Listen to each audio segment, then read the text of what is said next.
დღეს მოვედი იმისთვის, რომ გულახდილად გითხრათ ყველაფერი. წარის სიმართლე თუ ტკბილი ტყუილი? წარის სიმართლე, რაც არ უნდა. წარე იყოს, მაინც სიმართლე მირჩევნია. თქვენი მოტყუება უცდიათ? კი. გამოსდით? გამოსდიოდათ. დადარაჯებული ვარ და ნაკლებად გამოსდით, თუმცა რა თქმა უნდა მოტყუებული არაერთხელ ყოფილვარ. ბავშვობის ტრავმა. როცა ჩემი და დაიბადა პატარა, დედა იყო ცუდად ძალიან და ერთი თვის მანძილზე ჩვენთან სულ ვიღაც მოდიოდა და სულ რაღაცა კითხულობდნენ დედას ამბავს და ერთხელ მე და სოფიკო ჩემი მომდევნო და წავკინკლავდით. მე ვარ 7 წლის უკვე. ერთ-ერთმა ჭკუად მყოფელმა ბწყალებში გადაწყვიტა რომ ეტყობა დაერიგებინა ჩემთვის ჭკუა და ესეთი ფრაზა მითხრა. იცი რა, შენ უფროსი დაიკო ხარო მითხრა. ეხლა პატარა დაიკოც მოვა შენთან სახლშიო და დედიკო ისე ცუდად არის შეიძლება არ მოვიდესო. და შენ უნდა გეყოს მაგდენი ჭკუაო, რომ ახლა ამათაც უნდა უპატრონო. აი მას შემდგომ მაქვს აი ოჯახის წევრების და ახლობლების დაკარგვის შიში. ნათესავი იყო ეს ადამიანი? არა, ნათესავი არ იყო, მეზობელი იყო, რომელმაც გადაწყვიტა რომ ასე ესწავლებინა ჭკუა. შეცდომა რომელმაც ცხოვრებას განსხვავებულად შეგახედათ. მე ვიტყოდი უფრო შეცდომები და ეს ყველაფერი დაკავშირებული არის ნდობასთან. ნდობა ცოტა ნაკლები. ადამიანების ნდობა დაგიგეთ? დიახ. რა თქმა უნდა, ყველასე არ ახლა ერთმა დამიფაროს, მაგრამ ზოგადად აი ისე როგორც ყველას ვენდობოდი და აი ყველასთან ვიყავი გახსნილი და მეგონა შეიძლება ჩემი თავიდან გამომდინარე, იმიტომ რომ მე არ მიყვარს თავის ქება, მაგრამ ნამდვილად შემიძლია ხო რომ მე მართლა შეიძლება რომ მენდო ადამიანი და რადგან მე ვარ ასეთი მგონია რომ სხვებიც ასეთები არიან, მაგრამ ცხოვრებამ დამანახა რომ ასე არ არის, ამიტომ ძალიან მშვიდად შევეგუე ამ ყველაფერს რომ არ უნდა ენდო. ჭორი რომელმაც გული გადგინა. ჭორი რომელიც გამართლდა. ეს ეხება თქვენს ოჯახს. დავაკონკრეტებთ, მაგრამ ჭორი იყო რომელმაც მართლა მადგინა გული, იმიტომ რომ გამართლდა. როგორი რეაქცია ჰქონდათ? ძალიან განვიცადე. ამ ფაქტად შეგვებისთვის დიდი დრო დაგჭირდათ. ძალიან დიდი დრო.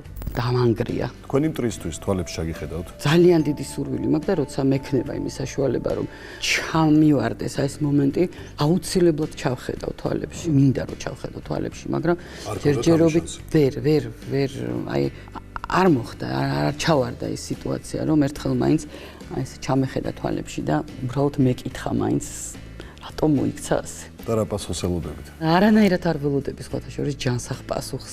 შეიძლება გამექცეს.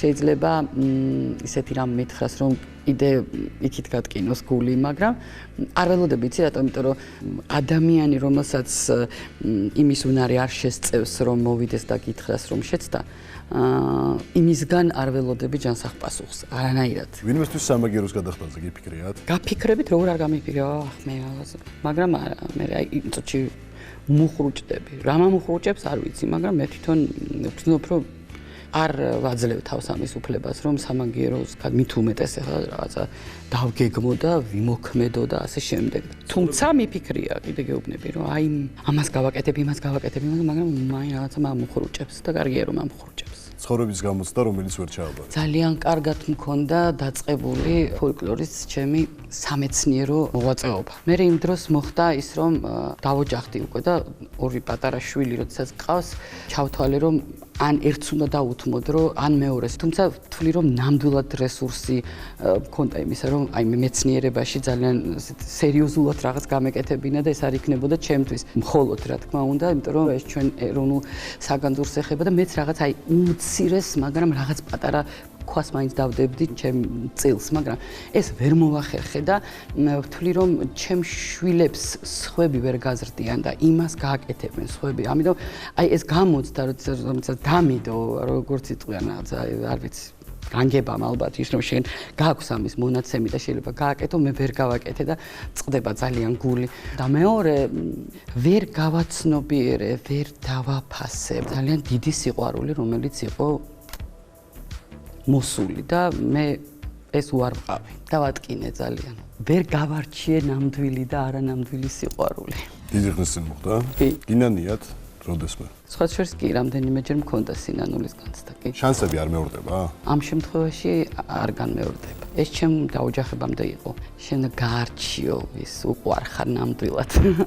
ასე რომ ეს გამოცდათ ვერ ჩავაბარე. წლების მერე შეხვედრილი ხართ მას? კი, როგორ არა. გონიათ საუბარი იმ სიყვარულზე? არა, სხვა შორის მე არ ჩამოვაგდე ის მდგომარეობა, ის სიტუაცია, ნაირად შევეცადე რომ რაღაცნაირად განმემუხტა ეს ყველაფერი. რა აკლიათ დღეს თქვენ ცხოვრებას? მე მყავს შვილები, ძალიან კარგი შვილები არიან, ნამდვილად კარგი.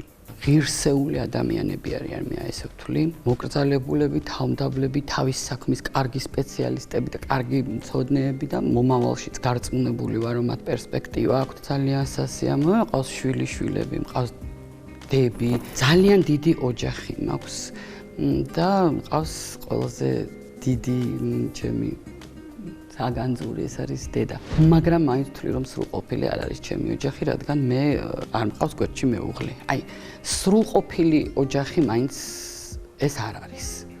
და ქალისთვის აუცილებელია რომ გვერდში ყავდეს მეუღლე. მე განვიცდი ამას ძალიან რომ ეს ასეა.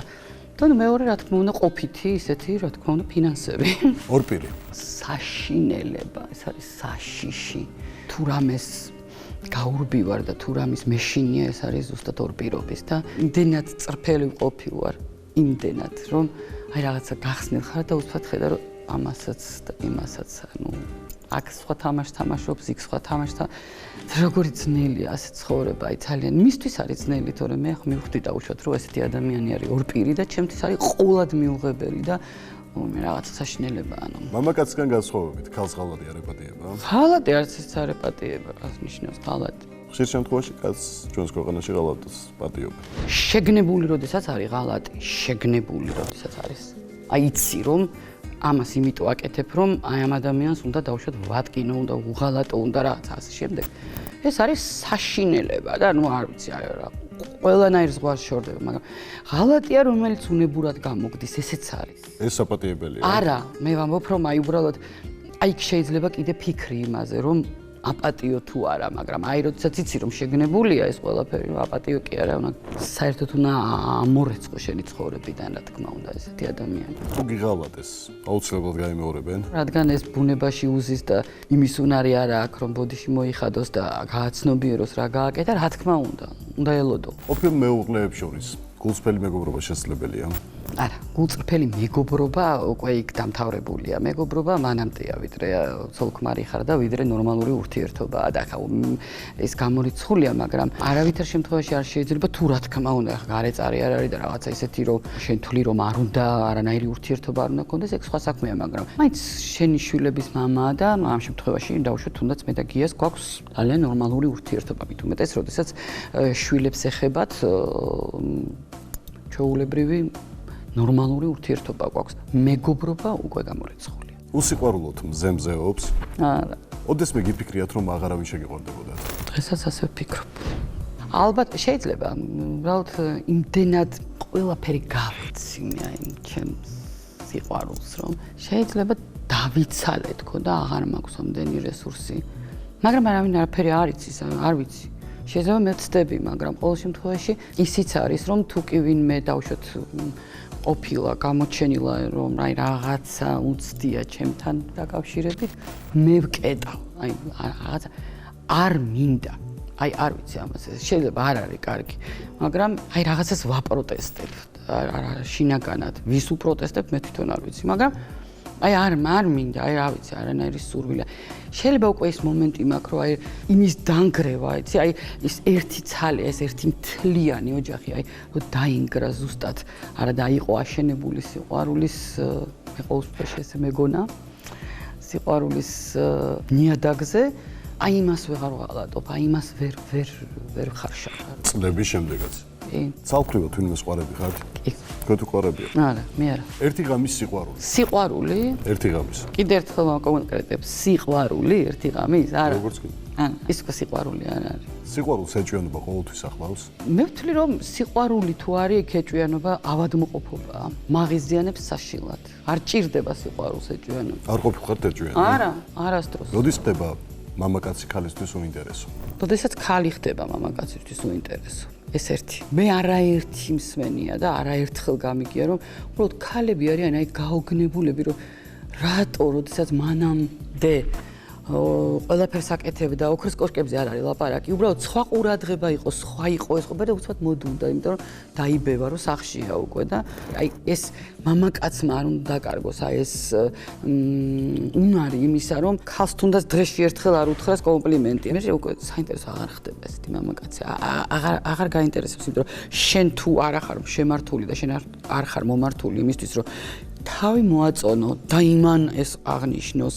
შენ თუ არ ხარ იმისთვის მომართული, რომ აი რაღაცა გაუხარდება და ამას აღინიშნავს, ის რაც ხედავ, როდესაც უკვე მოდუნებულია, შევა უყვარ ხარ, მაგრამ აი მოდუნებულია რაღაცა უკვე ისეთი ინტერესი აღარ არის ქალის მხრიდან. იმედგაცრუება. მქონდა ძალიან დიდი. ზუსტად მაშინ, როდესაც აი ოჯახზე იყო ლაპარაკი, არაფერი აღარ მეგონა, რომ საერთოდ რაიმე იქნებოდა ისეთი, რომელიც მე წავამაყენებდა ფეხზე. ძალიან განვიცადა ეს იყო და რამ წამოგაყენათ ფეხზე? მე თვითონ და ჩემმა ანუ საახლობლო წრემ, ну აი შეძახილებმა და იმის თქმამ, რომ რას ქვია ეს ყველაფერი, ვინ მოგცა ამის უფლება და იყო ეს და მე თვითონ მივხვდი, რომ პირველ რიგში ჩემ შვილებთან მიმართებაში ვიქნებოდი არასწორი და არ ვიქნებოდი მართალი, თუმცა ძალიან ბევრი რამე იყო ესეთი, რომელიც რა ვიცი ხო, მოკლედ ბევრი იყო ისეთი, რამაც ძალიან განმაცდევინა ეს და ძალიან დიდი იმედგაცრუება მქონდა ნამდვილად. თუმცა ახლა ამას ვეღარ ვიტყვი, წამოვდექი ნამდვილად ფეხზე. წლების შემდეგ. კი, წლების შემდეგ. 1 წელი და 2 წელი არ დაჭირდა ამას. ვინ იყო ამით ბედნიერი, აი სულ მაინტერესებს. იყო ნეტა ვინმე, აი დავშეთე მე რო ძალიან მიჭირდა, მე არ გულისხმობ ამ შემთხვევაში გიას სხვათა შორის. აი სხვა იყო ვინმე ნეტა, აი კარგად იყო ვინმე, როცა მე ცუდად ვიყავი. აი ხო არიან ადამიანები, რომლებიც არიან ვიღაცის ცუდად ყოფნით ბედნიერები. პასუხი გააქვთ ამ კითხვაზე? პასუხი არ მაქვს, იმიტომ რომ ვერ წარმომიდგენია რომ იყოს ბედნიერი. მაგრამ უბრალოდ კითხვას ვარ, რომ ნუ თუ იყო კი, არ ვიცი. ან იყო ვინმე, რომელიც აი ამით აი შორიდან მაყურებელი სიამოვნებას ღებულობდა. წლები კურნავს იარებს. უბრალოდ გაფერმკრთალდება ხოლმე, თორემ ისე არ კურნავს. ტკივა ისე. სუფთა ფურცლიდან ცხოვრების დაწყება მარტივია? არა, ნაირი. შესაძლებელია? ალბათ კი, შესაძლებელია, მაგრამ ჩემი კატეგორიის ადამიანებისთვის არა. ნუ მე მიჭირს ძალიან. სუფთა ფურცლიდან ნამდვილად ვერ დავიწყებ ცხოვრებას, იმიტომ რომ ბევრი საინტერესოც მომხდარა ძალიან ჩემს ცხოვრებაში. ძალიან ბევრი საინტერესო. ჯერ მარტო გარემოცვა კიდე ერთხელ ვამბობ, ისეთი მაქვს, რომ სუფთა ფურცლიდან მათთან ერთად კი, შეიძლება რაღაცა დაიწყო, მაგრამ თლაც სუფთა ფურცლიდან ვერ დაიწყებ. ჩემთვის შემოგაც შეუძლია, არ ვიცი. ბოლოს ცხოვრება როდის გადააფასეთ? როდესაც ელენე დაიბადა. შვილიშვილს გულისხმობ. უკვე ელენე ჩემი შვილიშვილი ხო. გადავაფასე და ძალიან მენანება დრო, რომელიც მე დავკარგე. დრო, რომელიც აი ამ ტკივილში გავატარე რაღაცა დიდი მონაკვეთი, დრო, რომელმაც მე ძალიან შემცვალა, მინდა გითხრა, იმიტომ რომ ამან ჩემს გარეგნობაზე იმოქმედა ძალიან.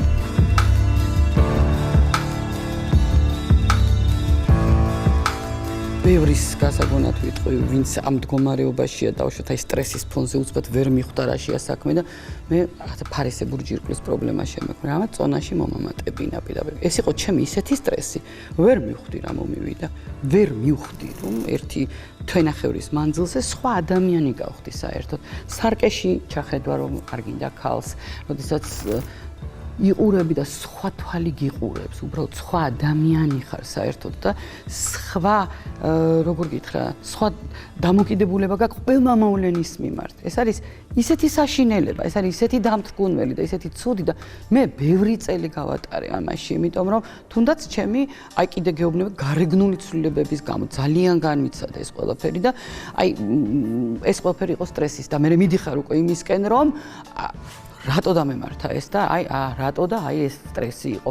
არ შეიძლება მენანება ძალიან დროის ხარჯვა აი ეს რაღაცებში და რაც აი ელენე დაიბადა კიდე ერთხელ მივხვდი რომ აი თითოეული წუთი არის იმდენად ძვირფასი, იმდენად მოსაფერებელი და იმდენად სალოლიაო რომ არ ღირს ესეთი რაღაცებისთვის მთელი შენი ცხოვრების გადაყოლება და მე დავკარგე ის პერიოდი, რომ გადავაყოლე, შემიძლია ვთქვა. არ გააკეთონ ეს, არავინ არ უნდა გააკეთოს ეს, არ უნდა მისცენ თავის თავს ამის უფლება, აი მართლა და მინდა ყველა ქალს აი თითი დაუქნიო, რომ არ გააკეთოთ და არავითარ შემთხვევაში არ გაბედოთ მსგავსი რამ დამნაშავეები იქნებით საკუთარი როგორც ქალის წინაშე, შვილების წინაშე და იმ გარემო წინაშე რომელიც გახვევია თავს. წლების მომატება გაშინებთ? უბრალოდ მინდა ვიცოცხლო. მიხდი? იმიტომ რომ ეხლა უკვე სხვანაირად ვაფასებ ყველაფერს და არ ამგონია რომ ის გავიმეორო, რაც გავაკეთე, ის შეცდომა. აი მინიმუმს გეუბნებით 16 წელიწადი ამომივარდა ჩემი ცხოვრებიდან, რაც ძალიან მწვեց გულს. არანაირად არ მაშინებს, აბსოლუტურად, მართლა არ მაშინებს, იმიტომ რომ მე ისეთი რაღაცა შიგნით ძალიან ხალისიანი ვარ სხვათა შორის. კიდევ კარგი არ მღალატოთ იუმორის გზნობა რომ მაგ ძალიან ბევრი რამე გადამატანინა და ახლა კიდევ უფრო მეხმარება. უბრალოდ მინდა რომ ჯანმრთელად ვიყო, მინდა რომ ვიცოცხლო, იმიტომ რომ მინდა აი ძალიან ბევრი რამ არის წინ ისეთი ხედავ ამ ყველაფერს. შვილების და შვილიშვილების და იგივე აი ძალიან ბევრი ნიჭიერი ადამიანის მოსვლით. ხედავ რომ მე ძალიან ბევრი სიამოვნება მელის. ამიტომ მინდა რომ ვიცოცხლო. თქვენი შვილების პირად ცხოვრებას ჩარევ ხართ? ძალიან დოზით. ანუ როცა ვჭირდებოდი, ვგრძნობდი რომ ვჭირდებოდი, აი ჩემი გვერდში დგომა უნდათ. თუმცა მარიამთან დაკავშირებით მინდა გითხრა რომ არ მეგონა არაფრით თუ შემეძლო აი ესეთი წინააღმდეგობის გაწევა. რა მხრივ? არ მინდოდა რომ აი ეს ნაბიჯი გადაედგა და ოჯახის დაანგრევას გულისხმობ? არა, ოჯახის შექმნა. არ ვიცი, დედა ვარ და ტანით გრძნობდი, მაგრამ მარტო ტანით არ გრძნობდი. მე ვიცოდი რა ნაბიჯს გამდგა და მე ჩემი ცოტა ხმამაღალი, ასე ვთქვათ, არ ჩავრეულ ვარ, მაგრამ ხმამაღლა რამდენიმეჯერ ვუთხარი და გამართლდა. ვიცოდი, აი დარწმუნებული ვიყავი, რომ არასწორ ნაბიჯს დგამდა. სხვა დროს აღარ ერევით? არა, რა თქმა უნდა არა და თუ საჭიროა თვითონ ჩამრევენ, თუ დავჭირდები მე მზად ვარ, მაგრამ ისე არა. პირადი ბედნიერება თუ წარმატებული კარიერა? პირადი ბედნიერება მაინც. წინ დგას კარიერაზე? კი. თქვენთვის ვინმე სიმღერა აუკრძალავს? რატომ ის ამაგეთ კითხებს? იცი რომ აუკრძალავთ? რა გიგია? კი, აუკრძალავთ. ვინ იყო? მაგას ვერ გეტყვი. რეაგირება მოახდინეთ ამაზე? თქვი, უბრალოდ რომ გაუგნებული ვარ მეთქი და ეს ყველანაირ ჩარჩოს შორდება, აი ყველანაირს. არა უშავს ომი პასუხეს, მაგრამ საბოლოო ჯამში მაინც ძალიან დიდი სიხშირით არ ვდგავარ სცენაზე, რთული ასე საჭიროდ მე თვითონ.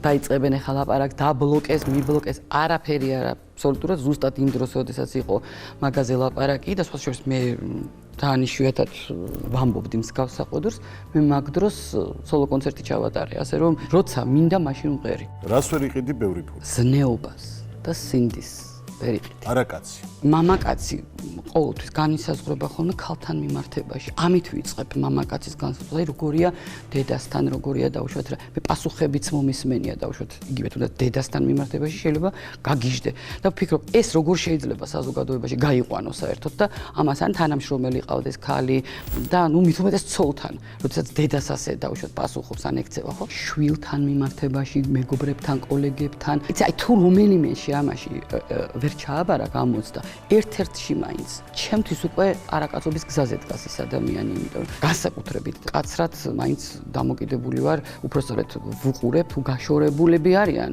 როგორია შვილთან. მე ძალიან ბევრ ახალგაზრდა მამას ვხედავ, რომელიც აბსოლუტურად არ აქვს პასუხისმგებლობა აღებული თავის შვილზე, ხო? აი, როდესაც ამას დაინახავ, აი შვილი იმდენად რაღაცა საოცარი მოვლენაა შენს ცხოვრებაში, რომ აგერ კატები და ძაღლები, რასაც აკეთებენ კომპლიმენტარულად და კრუხი, ხო? როგორ იცავს თავის შვილს და რას აკეთებს და როგორი მზრუნველია. აი ამას, როდესაც ადამიანისგან ვერ ხედავ და მით უმეტეს კაცისგან, ის არაკაცია ჩემთვის. არაფერი აღარ მაინტერესებს ის დანარჩენი. როდესაც აი შვილთან მიმართებაში ხარ, აი ესეთი ვერაბარებ იმგან ჩაიჭრები, რასაც ქვია. უკვე რთულია მის ზოგადად ადამიანობაზე და პიროვნებაზე მით უმეტეს ლაპარაკი. ამიტომ აი ესეთი, რა ვიცი, რამდენად საზღვრე სწორად არ ვიცი, მაგრამ აი ესეთი დამოკიდებულება მაქვს არაკაცობის მიმართ. ახლო მეგობარი მტრად ქცეულა? ახლო მეგობარი ნამდვილად ვერ იქცეოდა მტრად, იმიტომ რომ მე საოცარი მეგობრები მყავს. მაგრამ იყო ესეთი შემთხვევაც, რომ ახლო მეგობრის ტყავში შეძვრა და დააპირა მტრობა, მაგრამ არ გამოვიდა. შური პირველად როდის იქცევა? რა მაქვს შესაშური მე, მაგრამ ვიცი, ერთხელ მახსოვს იავნანასთან იყო დაკავშირებული, არც მინდა იმის გახსენება, თუმცა რაღაცა ძალიან არასასიამოვნო რამ ითქვა ამასთან დაკავშირებით და შეფასება და მივხვდი რომ ეს ალბათ სხვა იავნანას შესრულებასთან დაკავშირებით? ხო და ნუ მივხვდი რომ სხვა არაფერი არის ალბათ თუ არა, ნუ ალბათ სურვილი რომ მას შეესრულებინა ან რაღაც მსგავსი, იმიტომ რომ ნუ ალბათ ამას უკვე შური ქვია, ხო? თქვენმა კოლეგამ? კი. მე უბრალოდ მერგო ნამდვილად აი ეს რაღაცა პატივი და ბატონ ჯანსუქს მინდა აი მის სულს უთხრა მადლობა იმისთვის რომ მე გამომარჩია და ნანა ჯანელიძეს რომელმაც დამირეკა და მითხრა რომ აი მე უნდა შემესრულებინა იონა. უბრალოდ მე მომეცა იმის საშუალება რომ ყველა დიდი სათქმელი მეთქვა. კრიტიკა იყო. კრიტიკაც არ იყო. უფრო იაფფასიანი იყო. კოლეგას ინტრიგაში გაუხვევი ხართ? დააპირა, მაგრამ ვერ. ჟურნალშიც კი შეეცადა რაღაცების დაწერას, მაგრამ მე ისეთი თავდასხმა ქონდა ხალხისგან, რომ უკვე სოციალური ქსელი იყო, როდესაც ეს დააპირა და თქვენგან პასუხი მიიღო? რა თქმა უნდა, არა, ჩემგან მიიღო, არსებობს ეს პასუხი და ამიტომ მინდა გითხრა, რომ მე დარწმუნებული ვარ, რომ ის ამას არ იკადრებდა. მე დარწმუნებული ვარ, რომ მას ეს მოუგონეს, ეს იყო ჩემი პასუხი. დანარჩენი ის რომ რაღაცა და სამაგიერო და როგორ გააკეთე ან როგორ იკადრე მე თუმცა რეალურად სხვანაირად ვფიქრობდით და ეს იყო პასუხი ჟურნალისტებს. რეალურად ორნაირად ვფიქრობდი თუ დამიჯერებ. აი შემიძლია მთელი გულწრფელობით გითხრით, რომ მაგასაც ვფიქრობდი. როდესმე სუფრას გაძღოლი ხართ? კი, აი როდესაც ჩემი მჩნევია რომ გამოუვალი სიტუაციაა და ჩემს სახლში ოღონდ სხვაგან არსად. აი ჩემს სახლში მე რაღაცნაირად ვარ ჩემი სახლის დია სახლისიც და ხანდახან არის ხოლმე რომ ხარ აი ფართო უფრო მასშტაბურად მასპინძელი. და როდესაც ხედავ რომ ხანდახან შენი შვილი, აი ჩემი შვილი, ბიჭი მაგალითად არ არის სახლში და არის სტუმრები. აი რატომღაც მომდომებია რომ რაღაცა მithე მე ეს ერთმანეთზე მიყოლია და გავძღოლი ვარ შვენივრად. ხო ღვინო არ დამილევია, იმიტომ რომ არ ვსვავ. არასოდეს და ვერ ვსვავ. 4 ცალი ლიქიორიანი შოკოლადი რო შევჭამოთ. კარგად ვარ, მინდა გითხრა და ამიტომ ვცდილობ რომ არ დავლიო, იმიტომ რომ მე უკვე აღარ ვიქნები ისეთი მასპინძელი, როგორც უნდა ვიყო. არასოდეს დამთვალ ხართ? დაუმთვრალ ვარ და იყო ესეთი სიტუაცია. 4 გიას იუბილეი იყო და თხოვეს რომ ჩვენი მეგობრებიდანო გვინდა რომ გოგოებიდან შენ მოგვილოცო და მზად ვარ ამისთვის. ოთარეგაძე რეჟისორი რომელმაც დადგა ეს ყველაფერი და ასეა ჩაფიქრებული რომ 10 სიმღერის მერე მე დარბაზიდან უნდა ავიდე. დამემართა საშინელი ვირუსი. ხმა დავკარგე და წინა დღეს მირჩიეს რომ იცი რაო კონიაკი დალიეო მითხრეს და ნუ ესე იგი ეს კონიაკი არის არ დამილევია არასდროს. და ვიფიქრე რომ კარგ საქმეს ვაკეთებ და სახლში დავლიე ცოტა და მახსოვს რომ აი პატარა პენიცილინის ბოთლი ვიპოვებ. იმაში ჩავასხე კიდე კონიაკი და წავედი რომ გასulis წინ კიდე გაიხსნებაო მითხრეს და ჩემ მეგობარის ის დარბაზში ჩემთან ერთად ვიცი რომ უნდა გავიდე უკვე ერთ სიმღერის მერე და ესე ცხვირსახოცი მივიფარე და ჩემ მეგობარი ყვება რომ სუნი მეცაო კონიაკისო და საიდან ხა რუსთაველის თეატრის დარბაზში რატო უნდა ყოფილიყო სცენა უცბად შემთხვევით შემჩი ეს არ სვავსო და აი მინდა გითხრა რომ 5 წუთში აი თავში დამკრა და რომ ავდივარ სცენაზე მივხვდი რომ აი ეს გიები ტრიალები კი არ ტრიალებენ აი ეს რაღაცნაირად ეს იქით-აქით მოძრაობენ და ხელი მომკიდეთ და ისე ამიყვანეთ და ბიჭები ვერ მოვიდნენ რომ იტყვიან მართლა იმ წუთში გულს მე რატო შეიძლება რომ ხე ცუდად ხო არა ხარ მკითხეთ და მითხარ ცუდად არა მაგრამ თვრალი ვარ აი დავჯექი ინსტრუმენტთან და მახსოვს თვალ დახუჭულმა დაუკარი იმიტომ რომ თვალ დახუჭული უკრავ ხოლმე და ვფიქრობდი რომ გამომიყვანდა მდგომარეობიდან რადგან კლავიატურა ესე ლივლივებდა იცი აი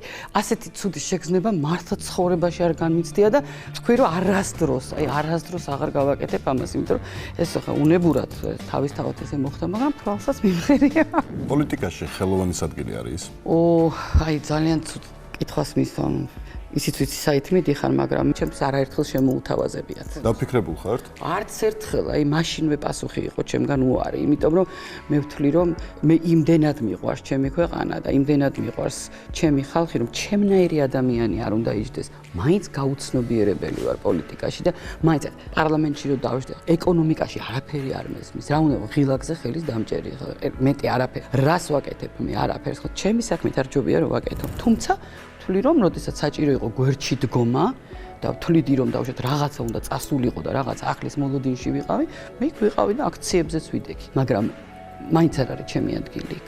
პურის ფულიც არ მქონდა. პურის ფული არ მქონდა ნამდვილად ეს იყო ის ახალი წელი, როდესაც თბილისში სამარცხვინო ომი იყო და ძმას ესროდა. აი მაშინ ძალიან ჭირდა ყველაფერი ეს კუპონების რაღაცა უბედურებები რიგში დგომა და ასე შემდეგ და მოდიოდა ახალი წელი და კანფეტებიც არის შოვებოდა სხვა შორის და მასწავლეს როგორ კეთდება კანფეტები. რაღაც მოვხარში ერთზე რაღაც შაქარი, მახსოვს რაღაცები და წავედი წიგნების მაღაზიაში სახელგამში და ვიყიდე ჭყუიალა ქაღალდები. ხათ შევახვიეს ნაირ რაღაც ფერითაც შევღებე და მოკლედ კანფეტებიც გავაკეთე. რაღაც ისეთი შევეცადე რომ ისეთი გამეკეთებინა, მოვუძახე მეზობლის ბავშვებს, მოვაწყე დიდი ზეიმი. რასაც თქვა, ეს ზეიმი, რომელიც დღემდე ახსოვთ იმ ბავშვებს და სხვა შორის გია იყო თოვლის ბაბუა. და მარიამმა იცნო ამ თოვლის ბაბუას რაღაც ჩემი მამიკოსნაირი ფეხსაცმელები აწვიაო. ოჯახის თავი მამაკაცია. არა, თანაბრად, ალბათ. მე ყველას თავისი წილი პასუხისმგებლობა აქვს ოჯახის მე, აი თავი მამაკაცია. ალბათ ესე არ არის, თუმცა აი რაღაცა მეტი პატივისცემა და მეტი მოკრძალება რაღაცა მამაკაცისკენ მიდის უფრო. თუ იმსახურებს. ოჯახის შექმნა კარიერაში ხელი შეგიშალა. ოჯახის შექმნა, ვიცი რა, არა, იმდენად ვარეგულირებდი ამ ყველაფერს, რომ ვიცი რა, მაქვს კი კარიერა, ამას ქვია კარიერა, არ ვიცი. აი რაღაცა აი ბავშვობიდან იმდენად ესე წამოვიდა ჩემი ცხოვრება, ძალიან საინტერესოდ, რომ იგივე თუნდაც მზიურის პერიოდიდან გავხდი პოპულარულები და აი მე რაღაცა თავისთავად მოდის ეს ყველაფერი, აი თავისთავად რაღაცა წყვეტა არ მოხდა. არ ვიცი რა ამას რამდენად ქვია, რომ მე კარიერა მაქვს. წარმატებული კარიერა ქვია. მადლობა ძალიან დიდი. რომელიმე კითხვა რომელსაც ჯაგაფიქრა და არ ეუბნება. არა, ნუ უბრალოდ ტრებთან დაკავშირებით და მეგობრებთან და ასე შემდეგ. ხულია ამ ესეთ კითხვას. ხო, რა